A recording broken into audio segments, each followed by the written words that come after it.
Tanggal 6 Agustus 1945, kota Hiroshima dijatuhi bom atom oleh sekutu.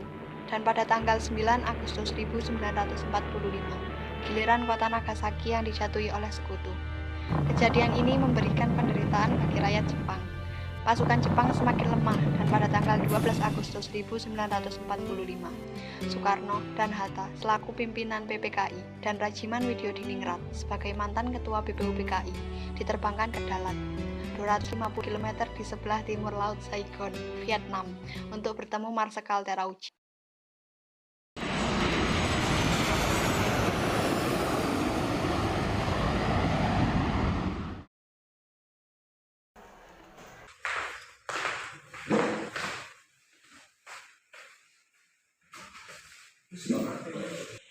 Saudara Soekarno, Hatta, dan Rajiman, saya sebagai utusan pemerintah Jepang akan memberikan kemerdekaan kepada Indonesia sesuai janji Perdana Menteri Miyagi Kaisu.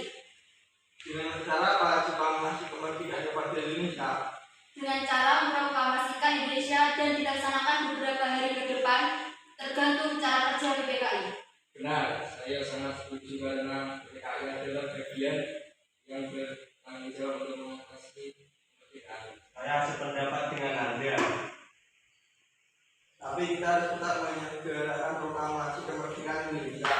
Maaf, tetapi pihak dari Jepang meminta proklamasi kemerdekaan Indonesia diselenggarakan paling cepat tanggal 24 Agustus 1945. Baiklah, akan saya pikirkan kembali karena kami akan bicarakan dengan PPKI terlebih dahulu.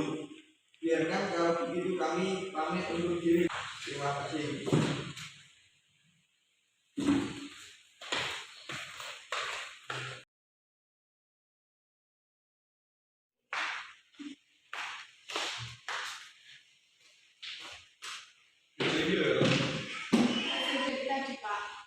Jepang menjanjikan kemerdekaan kepada kita. Lalu apa yang bisa saya lakukan, Pak? Buat kain ini menjadi sebuah bendera. Baik, Pak. Berita tentang kekalahan tersebut sangat dirahasiakan oleh Jepang. Bahkan semua stasiun radio disegel oleh Jepang. Tetapi tokoh golongan muda, yakni Sultan Syahrir, Wikana, Darwis, dan Hoirul Saleh, mendengar kabar ini melalui radio BBC.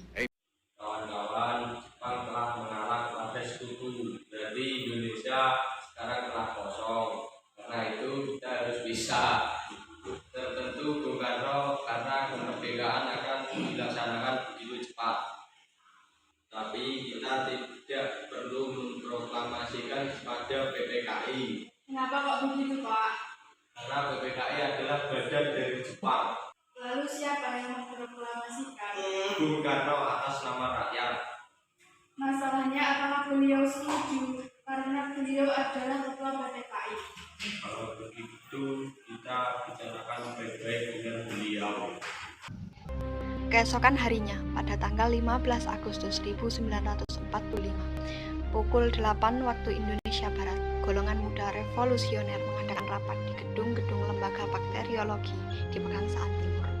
Dan mereka tetap berpendirian bahwa kemerdekaan adalah hak dan urusan rakyat Indonesia sendiri. Hasil keputusan rapat tersebut oleh Wika, Hoirul Saleh, Sukarni, dan Darwis kepada Bung Karno. Selamat malam, Soekarno. Selamat malam, silakan duduk. Ada maksud apa lagi kalian di sini? Malam ini juga kita memperkenalkan korupsi. Kami sudah siap melakukan jiwa kami. Setelah mengetahui pendirian golongan tua, pada pukul 12 malam, golongan muda melakukan rapat di asrama Baperpi, Jalan Cikini 71.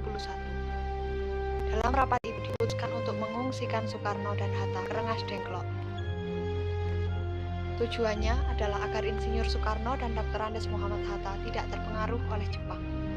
Di sini, mereka kembali meyakinkan Soekarno bahwa Jepang telah menyerah dan proklamasi kemerdekaan segera dibacakan tanpa pengaruh Jepang.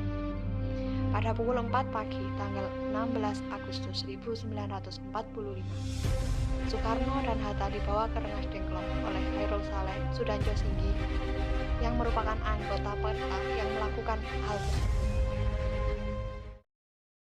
Anda bersikukuh kalau proklamasi disusun oleh PKI, Bung. Saya setuju proklamasi dibuat oleh kita sendiri. Kita harus memikirkan situasi terlebih dahulu agar rakyat tidak menjadi korban. Kami golongan muda dan peta tetap akan berada di belakang Anda jika terjadi apa-apa pun. Baiklah, jika itu keputusan kalian, kami akan merumuskan naskah proklamasi saat kembali ke Jakarta.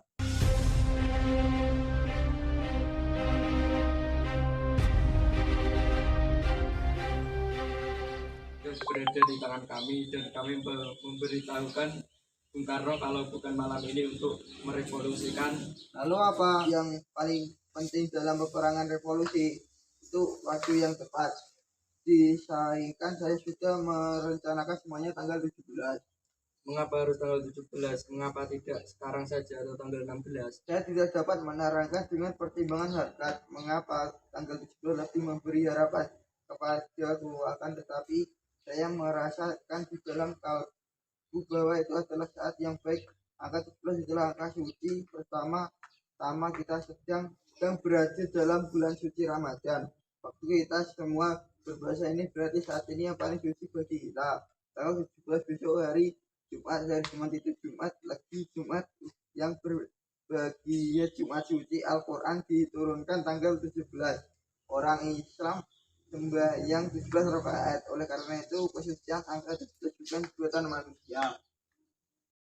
Sesampainya di Jakarta, Soekarno Hatta bersama Laksamana Maeda menuju Maijen Nishimura untuk berunding. Tetapi Nishimura tidak mengizinkan proklamasi kemerdekaan. Kemudian mereka menuju rumah Laksamana Tadashi Maeda di Jalan Imam Bonjol nomor 1. Setelah pertemuan itu, Soekarno dan Hatta kembali ke rumah Laksamana Maeda. Silakan pesan ruang saja, Bun. Keamanan akan saya jaga. Terima kasih, ruang mana yang bisa kami pakai? Ruangan paling depan. Baik. Di ruang makan rumah Laksamana Maeda itu dirumuskan teks proklamasi kemerdekaan. Maeda sebagai tuan rumah mengundurkan diri ke tempat tidurnya di lantai 2 ketika peristiwa bersejarah itu berlangsung. Soekarno, Hatta, dan Ahmad Subarjo merumuskan naskah proklamasi di ruang makan.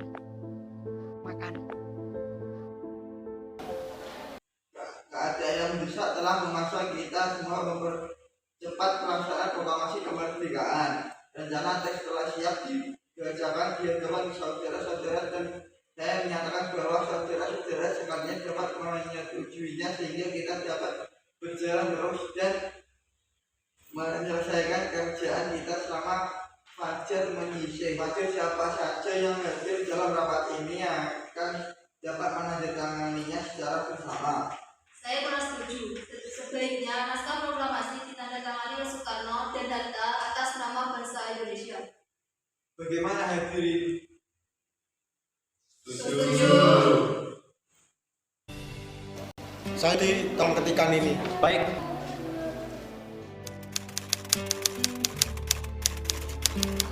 Ini Bung. Terima kasih. Sama-sama.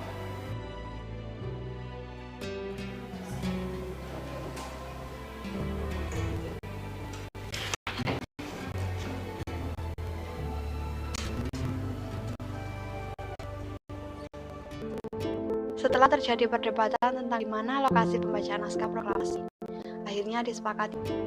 Setelah terjadi perdebatan tentang di mana lokasi pembacaan naskah proklamasi, akhirnya disepakati bahwa pembacaan naskah proklamasi dibacakan di Jalan Pegangsaan Timur nomor 56 pukul 10 pagi. Para undangan dan warga Jakarta pun berbondong-bondong menuju kediaman Bung Karno tersebut. Proklamasi. Kami, bangsa Indonesia, dengan ini menyatakan kemerdekaan Indonesia. Hal-hal yang mengenai pemindahan kekuasaan dan lain-lain diselenggarakan dengan cara saksama dan dalam tempo yang singkat-singkatnya. Jakarta, 17 Agustus 1945, atas nama bangsa Indonesia, Soekarno Hatta. Merdeka!